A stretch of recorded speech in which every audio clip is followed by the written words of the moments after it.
Hey everybody, it's Chainsaw Reacts. Last week I got the chance and opportunity to interview Stephanie Izsak. We chatted about her love of horror films and her getting into directing and writing and her new upcoming short, Queen of the Underworld, and of course her playing Officer Korber on The Flash. It was great chatting with her, and I hope I get the opportunity at some point down the road to interview and talk with her again. Enjoy. Thank you so much, Stephanie, for speaking with me today. This is exciting. First of all, how are you doing? How are you doing? I'm doing great. How are you? I'm good. I'm awake. Yeah, Good. I'm here. uh First Isn't of that all, all we can ask these days? exactly. I normally wouldn't jump right into the newest thing, but Queen of the Underworld. Like Yeah, I the teaser's awesome. I love the mystery of it. thank What you. was your inspiration for that? What was like the thing that I want to tell this story? Yeah. So that film really was a COVID baby. Hmm. Um, when everything shut down, I had just finished collaborating with a friend of mine, Rob Zawistowski. He's an amazing cinematographer. And we started talking about the fact that he had sleep paralysis, which I had never heard of before. I immediately became obsessed with it, as I am wont to do for things. And I immediately started researching it. And I said to him, I want to write something about this. I want to, like, let's bring this. I haven't really seen this done that well on film. So that was sort of the genesis of the idea. And then COVID happened, and I think everybody was feeling their mortality in a really real way, and we were looking Hmm. around at our loved ones feeling like, oh my God, that person could just be gone tomorrow. It felt like this completely new threat that we'd never really dealt with. And just got me thinking about, people who live with that a little bit more commonly, people who, maybe on the fringes of society, who are at constant risk of losing the person that they love. So those two things sort of morphed together, and it became this really, like, I want to even say, poignant story in the end about a woman just trying to put her life back together after a big loss. And she develops sleep paralysis, and terror ensues. Terror ensues, but at the same time, shockingly, this story has a lot of heart. And um, yeah, I talk about it as sort of an ode to the films that I grew up with, like the horror films for kids that I grew up with, talking about like the Return to Oz or the Labyrinth. These stories that manage to tell something really heartfelt, but also to be genuinely frightening and scary. That was the goal of the Yeah. film, and I think we made something really special. I think people are really going to like it. I'm really excited for it to hit the festival circuit. I love that it's so like the mystery of like you don't really know like what's going on here, and so you're like I'm kind of like questioning like okay, how deep are we gonna get into this in terms of the visuals of it? And I like the fact that I don't know what to expect. A lot of Great. teasers kind of reveal too much. Oh I my like the god. fact that I don't Jordan, I don't know it. Yeah. I, I it is one of my biggest pet peeves now. I won't watch them. Like, my husband will bring me a trailer and be like, "Babe, no," because I want to enjoy the film. I don't need to Hmm. know every single punchline to every single joke. I don't need to see every monster. Leave it for Mm. the screen. I appreciate that. Thank you for saying that. Yeah, I'm really proud of the trailer. My editor, Kyle, did such a wonderful job. I will say, it is a short film, so we really do bring you into the visuals, and I think in a really impressive way for a short film. I'm so proud of what we were able to do on the very limited budget that we had. So I'm excited that It, you're excited. it's the creativity, right? It's the creativity of like how can do this without going crazy like these $100 million budget films? Like how can I creatively do something that's going to be exciting and hopefully engaging for the audience? And we don't have this huge amount of money to do it, but how can we find a way to make it work? Yeah, exactly. I'm with you, and I love the horror space. It really is where I'm making my home as a writer and director. But Mhm. you've got nothing, in my opinion. You've got nothing if I don't care. If I don't care about these characters, I get so much more out of a well told story within the horror space. I think we've enjoyed this really wonderful horror renaissance in the last couple of years, where the quality of Yes. the films is going up to premium level, and Hmm. I think it's wonderful. And you don't need bajillions of money. But actually, on that topic, I just watched Godzilla Minus One for the first time this weekend, Yes. which talk about doing everything with. I mean, they still made that film for I don't know what $50 million, maybe, maybe it was less than that. 15? It was 15. Yeah, Yeah. crazy, crazy. And you know what's so beautiful and poetic about that, Jordan, is they took the Oscar. Like they Yes, they did. locked it away from any superhero movie. They were just like, no, no, no, we got it on a $15 million budget, no problem. Mhm. And they It was did. And it beautiful. was all because of, just like you said, it was all because of the creativity and the storytelling and just pooling their resources into the places where it really mattered. Well, speaking of that, so you started out as acting, and then you've gotten Mhm. to doing writing and directing. What made you go, "I wanna" like, was it like a passion, like, I wanna write something, or I wanna try directing? Like, what was that inspiration to try something like? Because it's a hefty task to go, "I wanna write and direct something." Not just one, but both, you know? What was that like? Yeah. You're doing it a little bit out of necessity at first, I think. To your question, writing and directing was always a goal for me. It was always, Okay. I was always going to evolve. I've always been a writer. Mhm. Back when I used to do theater, I would write for myself. I produced my own one woman show. So I've always, and I've written for magazines and things like that. So I've always been a writer. And directing was just something, the more time I spent on set as an actor, it just became clear to me, I want to do that job. Um, I've always been attracted to the totality of film and television and Mm.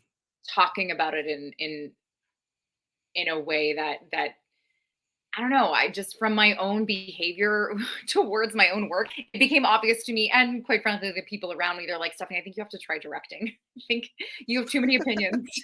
You need to Yeah. go over here and do it yourself. um so yeah, and I was fortunate, over the last 5 6 years I've spent a ton of time on sets, and I've worked with some incredible directors who really, gave me a lot of encouragement. And then writing and directing my own material, again, it was just really a necessity. I think that's how a lot of people that I know start out. I would love, and I'm gearing up to possibly direct something that somebody else has written, which I also think is going to be a fun and unique challenge to see how my vision comes to life from another world that somebody else created. Because it certainly does help things to a certain extent to be directing your own work, because you've done so much of you visualize so much how you're going to tell the story Yeah. or I did anyway, while I was writing it. And that's obviously gonna come naturally as you're writing, like, you're thinking, "How can I make this look a certain way to make it come across how I feel?" 'Cause I wrote scripts for we made, like, sort of short films, some Star Wars fan films, and a couple other original stuff, and I would write something, and my director would take it and see something else that I wasn't seeing, but Mm, because they're reading it from their perspective. So yeah. I think that'll be a good challenge, right? To Yeah, okay, this is someone else's ideas. Now I have to translate that. And how and what's the best way to do it? I think that's exactly. gonna be interesting. Yeah. Yeah, I'm excited. I'm excited for it. And I was nervous that, a lot of people say that if you direct things that you've written, you hold it too close to yourself. But I think enough people warned me about that before I went into it, that I don't think it happened too much. I also had incredible collaborators. So Mhm. it truly is, it came from me and everything. But when you're a director, you're really just a conductor, is sort of the theory that I'm now working with as I move forward in my directing career. You're just really helping, certainly it's your vision, but if you choose your team well, it's about conducting their incredible talents and making sure that they're, meeting each other and everything's working together. Yeah. S and you mentioned earlier about you were in theater. Was that kind of like how you like this that was your kind of like passion to like I want to get into doing this to tell stories and then get to see about TV, movies, like was that kind of like was like an easy transition to go from okay, I'm actually in a theater, now I have to do it in front of a camera. Like that, You mean as an actor? yeah, like an actor, like in terms of like, okay, I'm doing this in the theater, like I'm doing this, and now I have to get in front of a camera and learn how to act, knowing that the camera's here, and this, I'm not on a stage, in front of everybody. It's so different, Jordan. It's so Hmm. different. I mean, at the end of the day, all of the blueprinting that you do on yourself as an actor, the fundamental skills, the script analysis, being able to have access to your own emotions and self awareness, all of those sort of building blocks of what make a great actor, or just make an actor, are still there no matter what medium Yeah. you're working in. But I struggled at first, definitely, to adjust my performance level. And you know, theater is so much more about the written word. It is a writer's medium. Hmm. You are there to really get out of Shakespeare's way so that his words can do the work. Film is so different, right? Film is visual. So it's oftentimes about what's not said. It's oftentimes uh, about letting things just work on you instead of you just being the vessel for the words to come out. So Hmm. yeah, it is quite different at the end of the day. But But I it was love both. probably, of course, it's probably also just helpful, and it gets you more comfortable because it's all about learning, right? And it's all about interacting and knowing, like, okay, now you go do another take, another take, another take. It's like, what can I do differently each time? I think that's always fascinating to kind of see the behind the scenes of how they make shows, like how much work, and then knowing where the camera's at, so you know what to do to Hmm. emphasize that, you know? Yeah, this is a close up. Okay, I barely need to move. Oh, they're at the wide. Okay, I can move my hand here. Yep. Yeah, it's just a whole different ball game. Yeah. I was telling my wife that we were going to do the interview today, and I told her you're on Virgin River, and I saw that, and I'm like, because she loves that show. Um, It's- h- and then you're also on Blockbuster as well, which is like, I like the idea. Like, that is so cool. Like a show about the last Blockbuster. Like, that's so cool. mm. Um, when you go for like auditions, are you looking for like things to challenge you, or like certain stories, or is it more so like something comes along and it just kind of clicks in your head? I want to try this.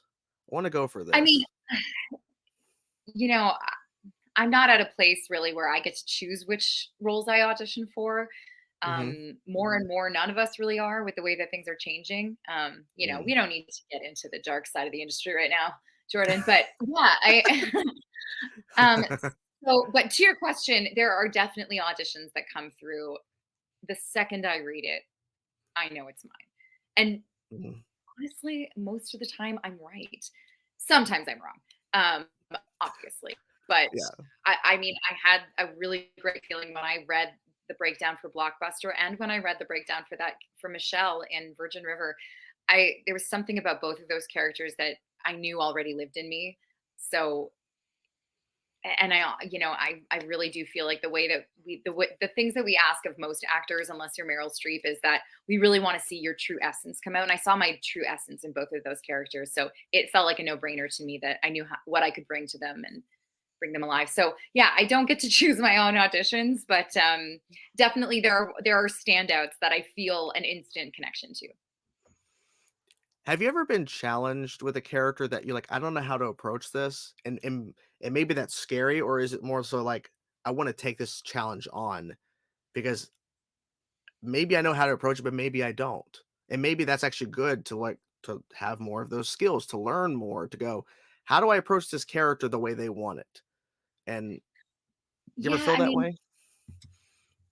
so I will say one thing to what you just said. I encourage actors, and something that I practice myself, and I do coach and teach acting as well. Oh, Um, nice. you don't really want to think about what they want when you're prepping a character. Of course, it's important to understand what the world is of the show or film, and understand the pacing, understand generally what world you're stepping into. But you really want to bring what you have to the role. Mhm. And so, yeah, to your question, absolutely. I have auditions come through all the time where I just don't, I have to dig a little bit deeper. I have to do a little bit more work, a little bit more script analysis, maybe some more research to really see who this character is and how that fits in me, if that answers your question. Yeah. Yeah, I think because I think in order to kind of feel like you're not just doing the same thing over and over and over with just characters that are very similar, to go Hmm. to audition and hopefully get one that is challenging, so that, okay, like I can do this, and I'm not Mhm. going to let it scare me. Like I feel like that's always a challenge for people in this industry, but I think that's good to Well, and challenge yourself. sometimes absolutely, I agree with you. I think if this were easy, everybody would do it. I think that being an Mhm. actor is hard enough without considering the work, but I think that you need to always have a reason to push yourself. And that comes in many different forms. When I used to be on Flash, which I was on for 4 years, I would just, it was jargon. I was there to tell everybody, the core group, hey, something's happening at the jail, blah, blah, blah, blah, blah, blah, blah, on this street and that street. And now I'm gone. And that was my whole job. And I loved it. I loved that show and I loved that character so much. But it was challenging for very different reason than Blockbuster was. Mhm. And Shakespeare is when I've worked in that space. And things are challenging for different reasons. And you're lucky when you get a new challenge and you get to take it on for sure. I love the fact that you loved being on The Flash because that's like the thing I really wanted to talk about. It's like The Flash. Because I actually went back and was watching some scenes with your character and going, like, as you mentioned, you walked into a scene and they're sitting there talking and you go, Captain, there's something, and then you leave. I'm like, oh, that's it. Okay. Oh, where'd she go? She's gone. But then you have other moments where you're interacting and you actually have like a big storyline. Like Yeah. you were part of the whole Eddie's return in the final season, and you get sucked up in like a whole Corber. He's screaming. I'm like, wow. Like, did I you ever know. see your character going that far in terms of like being there for multiple seasons? Because I mean, I didn't. And then here Well, then you are. You were, I yeah. auditioned for that role, and it was just officer number 3, and there was Okay. no name, there was no reason to think that I would be on the show for 4 seasons, and I just got lucky. Like, I was in there well, I'll give myself more credit than that. I knew at the time that I was cast, they were looking for an officer to be on the show. I think that the core cast were getting sick of players coming in, being the police officer for one episode, they would get to know this person and then they'd be gone. And Hmm. they were like, "Can we?" And I know for a fact that Jesse L. Martin did say to them, like, "Can we just find somebody who's a cop in the world who's just going to be there and they can come and go?" And that just happened to be me. And I had such a wonderful time on that cat with that cast on that set. It was amazing. I got to do some crazy stunts, and like you said, they were so good to me in the end and gave my character a really beautiful arc, and I was really grateful to the writers on that show for honoring that and doing that because my character did become pretty beloved, and I think that they recognized that and they wanted to give Corber a proper place in the metaverse, and off she went into the unknown. So who knows, I could come back. I'm waiting for the Officer Corber spinoff. Where's that at? What's happening? You and me and my agent, my friend, we are all waiting. Yes, I'm here for I would. it. I'd watch that show. I'd watch it. Thank And you. I think to your point with Jesse L. Martin saying that, it makes sense because a lot of times you see, like you said, cops one-off appearances and that's it. And I think it kind of helped because for a time the CCPD, the police, like it was just they pushed it in the background. They And did, yeah, then yeah. yeah, and then they like, okay, we need to bring more of this in full because I actually started rewatching the show and I'm in season one. There's a lot of CCPD stuff because they didn't build the Yeah, world yet. They were still yeah. building it. So, and that kind of went away. It So did.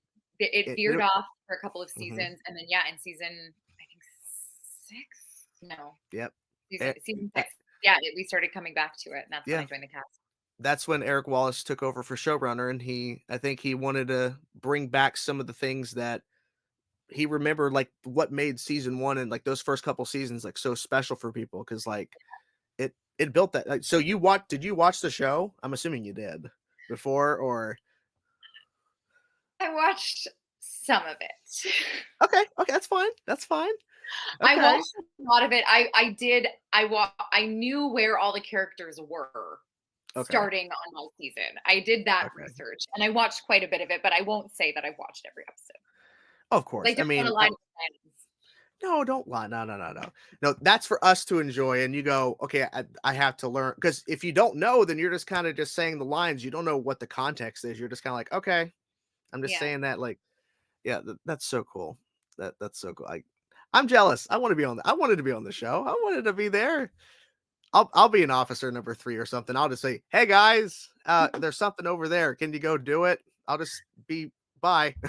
Oh, I know. I know. It was really sad to say goodbye to it all because those guys were here for so long. But I think, everything comes to an end in its own time. Who Mhm. knows? We might see the Flash universe again, but We should. But I'm just grateful. this is I'm so grateful I was a part of it.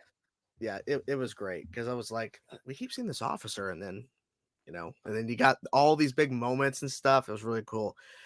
You were mentioning horror earlier in terms of your directing and writing. Is Mhm. that like your like plan moving forward in terms of like I just want to are you good like or do you want to switch it up and try something else outside of that genre like as you're continuing to go into the directing and writing?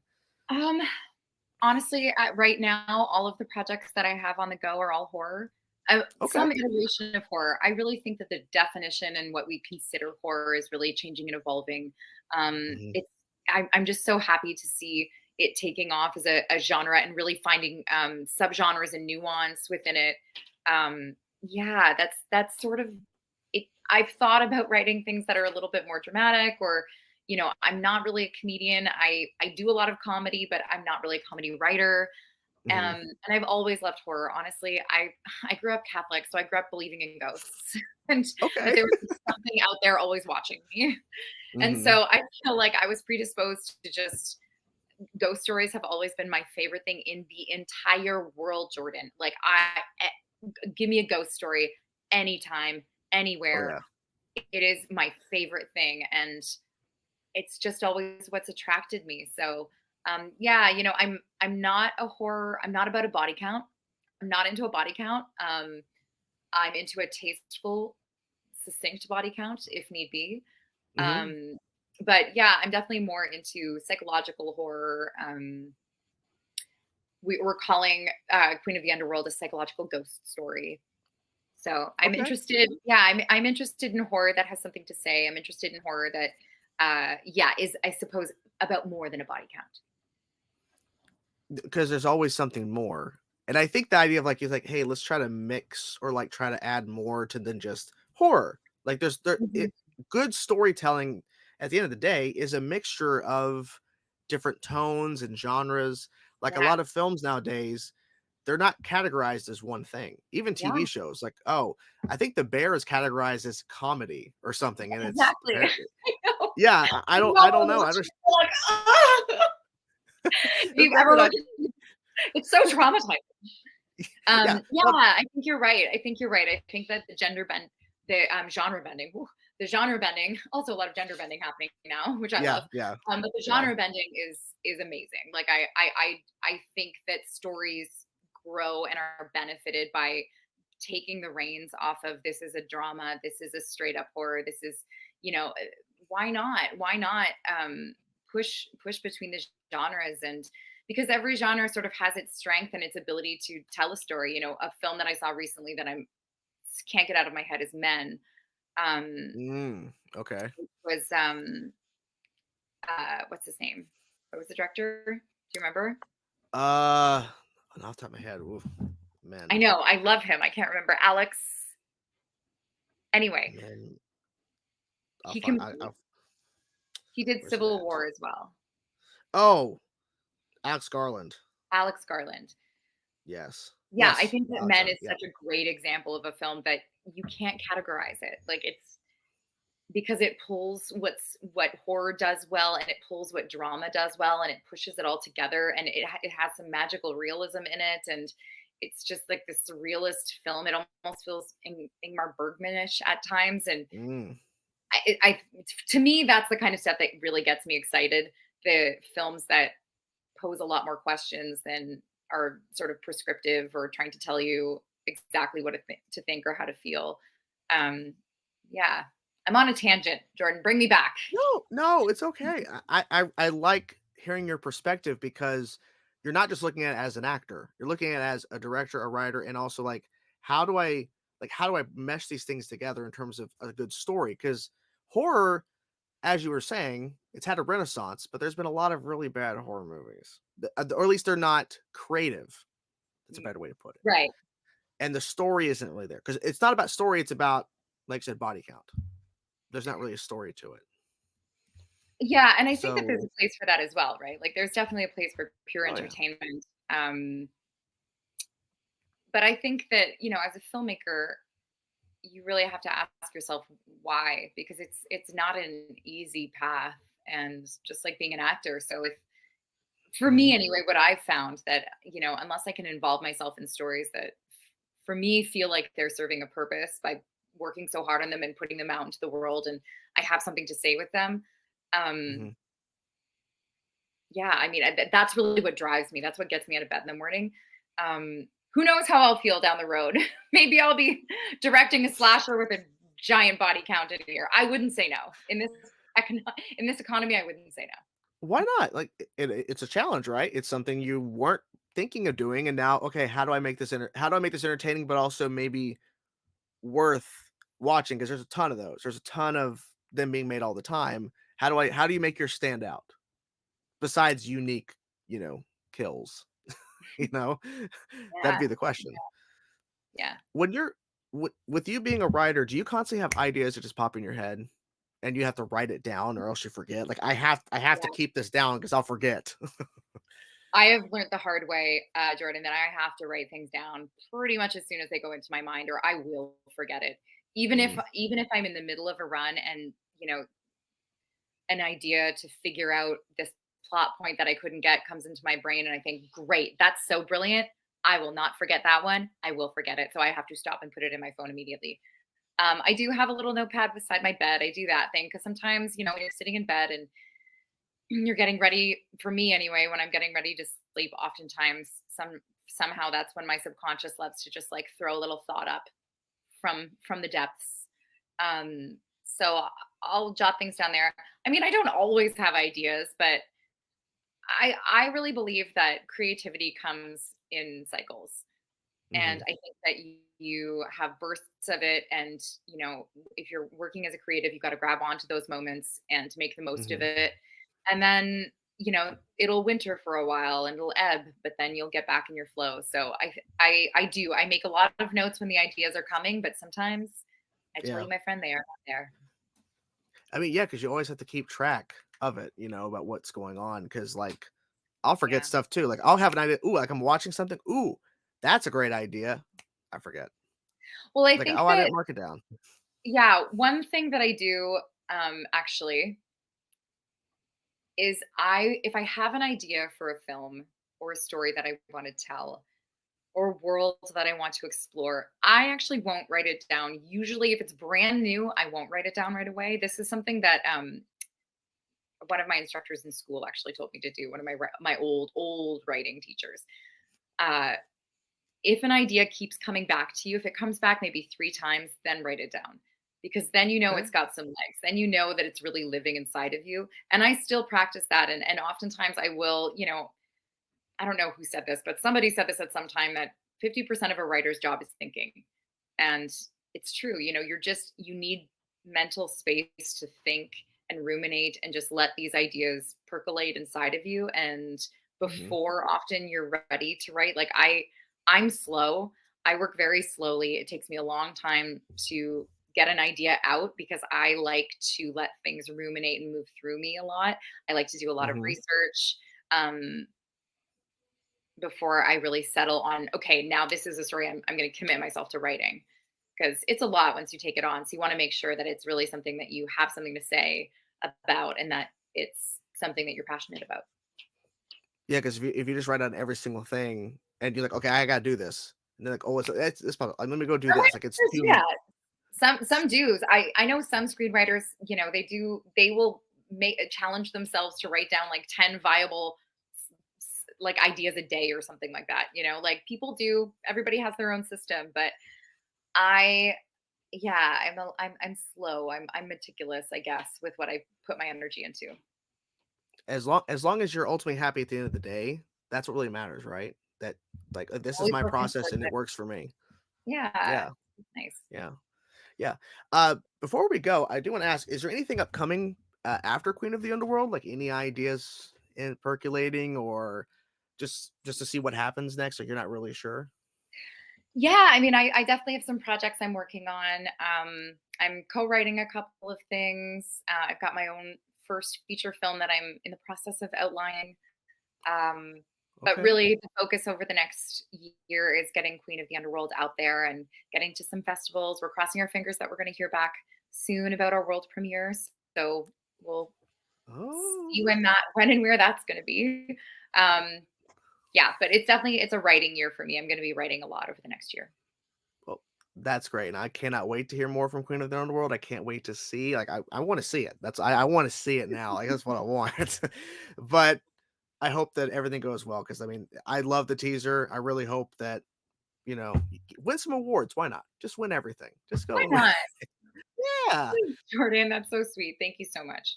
no problem, and I appreciate you speaking with me today, and I, hope you have a good rest of your day, and good luck on all your writing. Thank Good you luck. so much. This has been so much fun. Thank you Good luck so with the much. podcast. Oh, thank you.